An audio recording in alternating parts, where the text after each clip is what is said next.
Dashur teleshikues, ju përshëndes. Po fillojmë lajmet në televizionin 4+. Nisi sot matura shtetërore. 575 maturantët lushnjar ju nënshtruan provimit të gjuhës së huaj. Ministri e Arsimit Mirela Kumbaro përmes rrjeteve sociale uroi 26.600 maturantët në të gjithë vendin.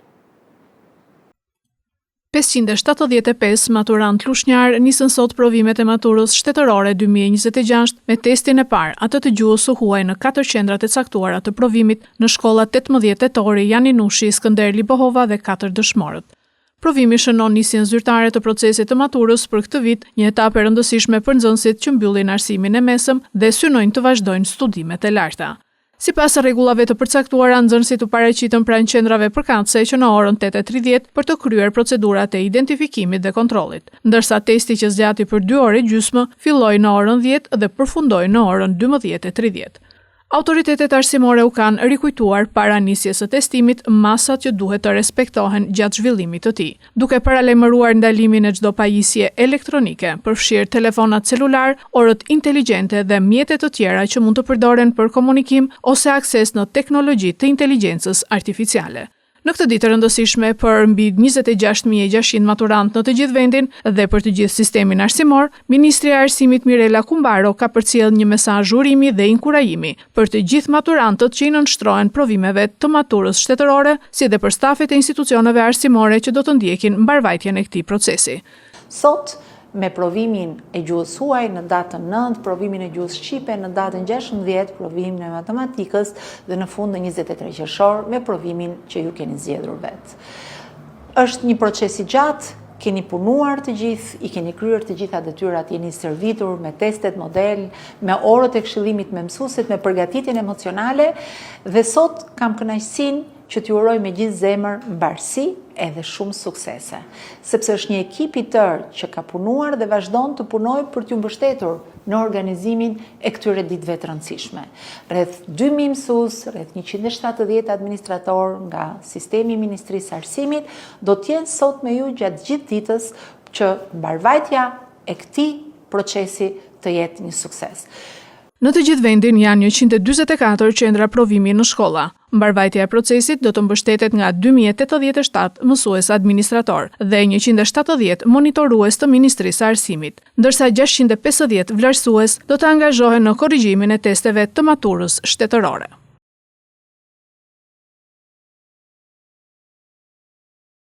Një aksident i rënd ka ndodhur në orët e para të mëngjesit në Lushnjë.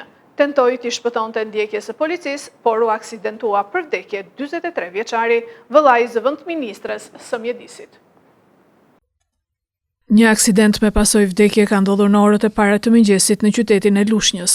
Viktima është Etasi Exha, 43 vjeç nga Karbunara e Lushnjës, vëllai i zëvendësministres së mjedisit. Sipas informacioneve paraprake, 43 vjeçari kishte kryer manovra të rrezikshme me automjetin e tij dhe kishte bërtitur pranë komisariatit të policisë së Lushnjës.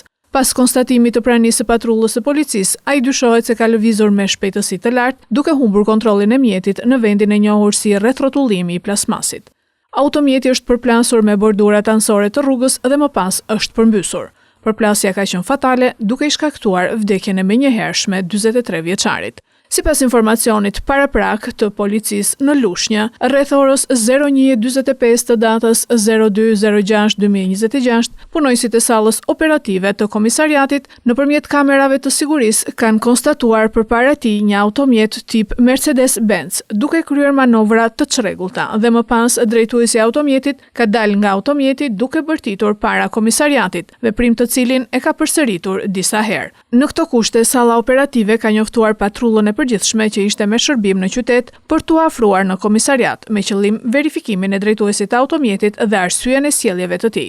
Drejtuesi i automjetit sapo ka parë patrullën e përgjithshme që vinte drejt komisariatit, është larguar me shpejtësi të madhe dhe pas disa minutash dyshohet se për shkak të shpejtësisë dhe humbjes së kontrollit mbi automjet, ai është përplasur me bordurat anësore të rrugës në vendin e quajtur rrethrotullimi i plasmasit dhe është përmbysur.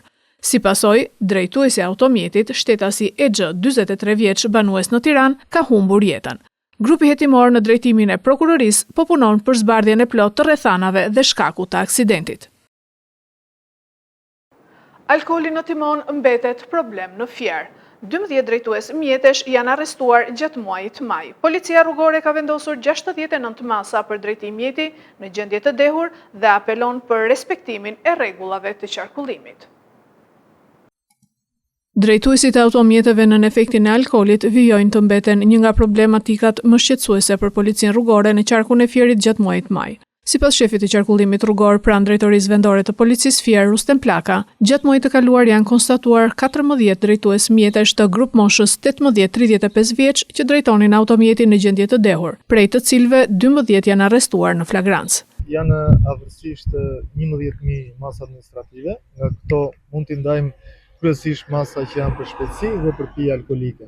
Përsa i përket takseve rrugore rurale, nga ana e policisë rrugore janë të monitorueshme me akset kryesisht në lëvizje, të cilat kontrollohen nga patrullat e policisë rrugore, nga mjetet shpejtësi matës siç janë radari dhe mjeti inteligjent. Dhe për këtë muaj që kaluam, janë marrë shumë masa kryesisht në këto akse rrugore rurale.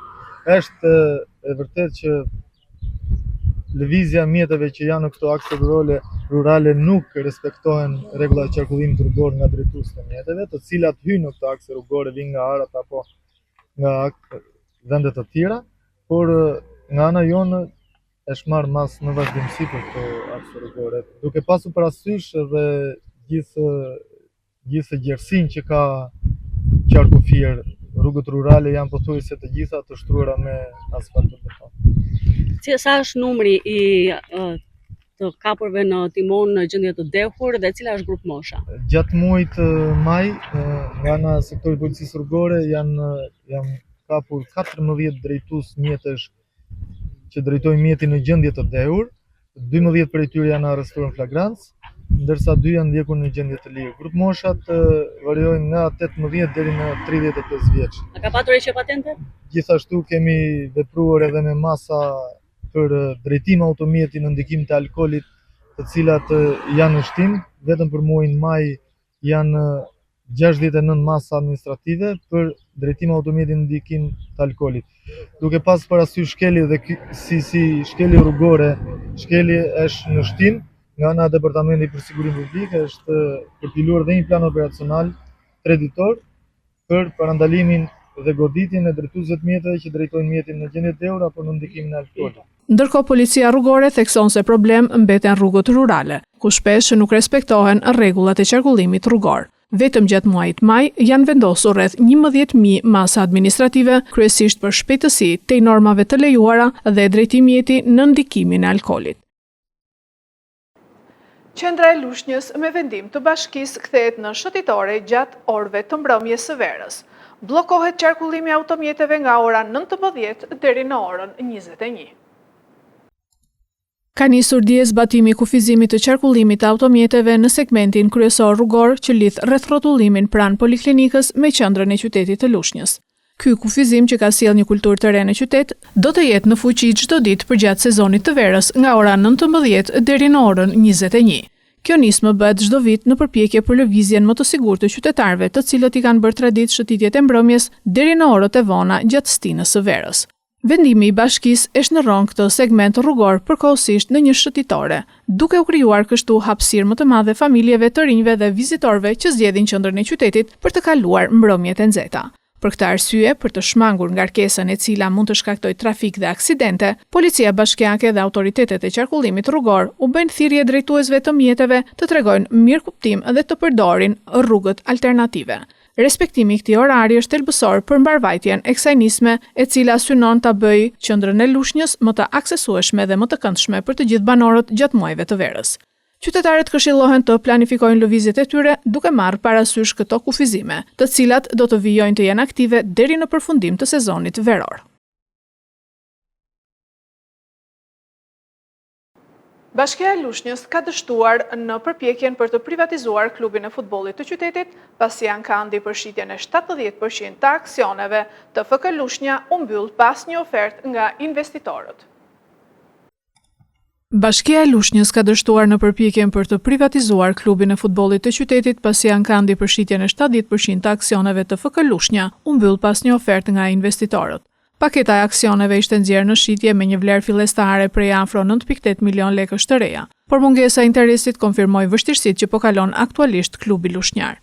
Përmes burimeve, mos interesimi i investitorëve lidhet me situatën sportive dhe financiare të skuadrës, e cila sezonin e ardhshëm do të garojë në kategorinë e dytë. Përveç kostove të larta të menaxhimit, investitorët përballen edhe me mungesën e burimeve të rëndësishme të ardhurave si të drejtat televizive, sponsorët e mëdhenj dhe përfitimet nga infrastruktura sportive, e cila vijon të mbetet në pronësi të pushtetit vendor. Pas dështimit të ankandit të parë, Bashkia e Lushnjës pritet të rishpall procedurën e privatizimit. Nuk përjashtohet mundësia e rishikimit të vlerës së paketës së aksioneve në një përpjekje për të tërhequr investitorë të rinj dhe për t'i dhënë një mundësi tjetër ringritjes së një prej klubeve historike të futbollit shqiptar.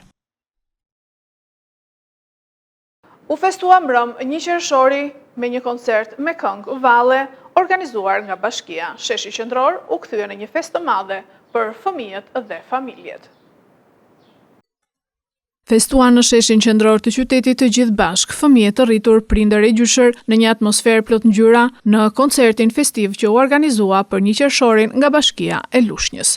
Kjo atmosferë festive me këngë, valle, spektakël mbushi sheshin që u gjallërua nga gëzimi fëmijëve dhe ngjyrat e pranverës.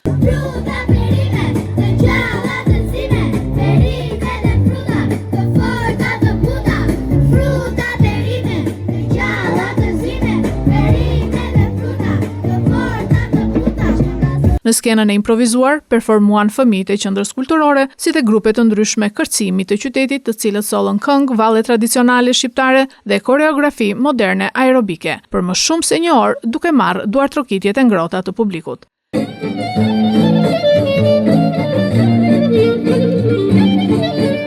Emocionet të veçanta përjetuan edhe prindrit të cilët ndoqën me krenari performancat e fëmijëve të tyre, që i fotografuan dhe filmuan për t'i ruajtur si kujtime të kësaj dite të bukur.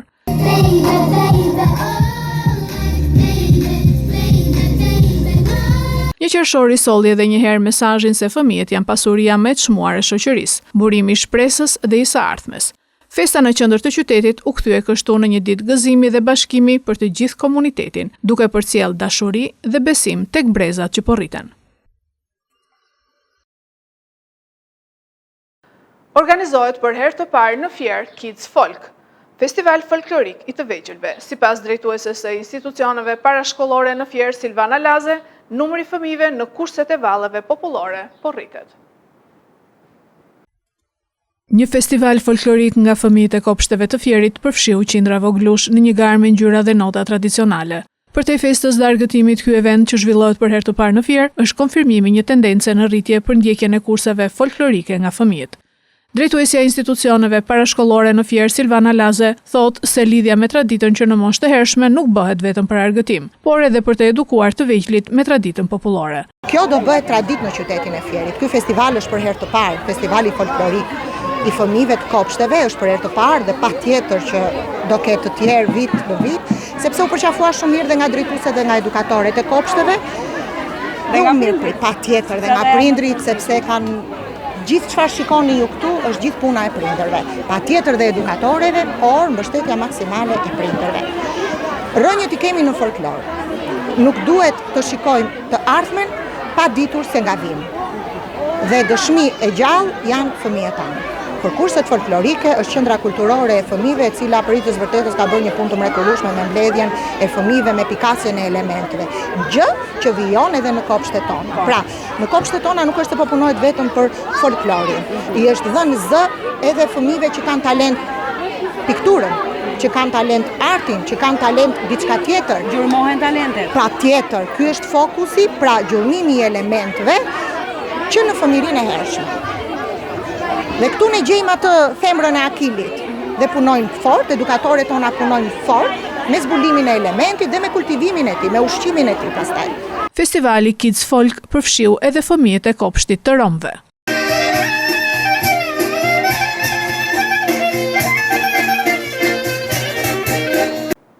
Këto ishin lajmet tona për sot. Lajmet i gjeni edhe në internet në website-in 4plusmedia.tv. Bashkë mirupafshim.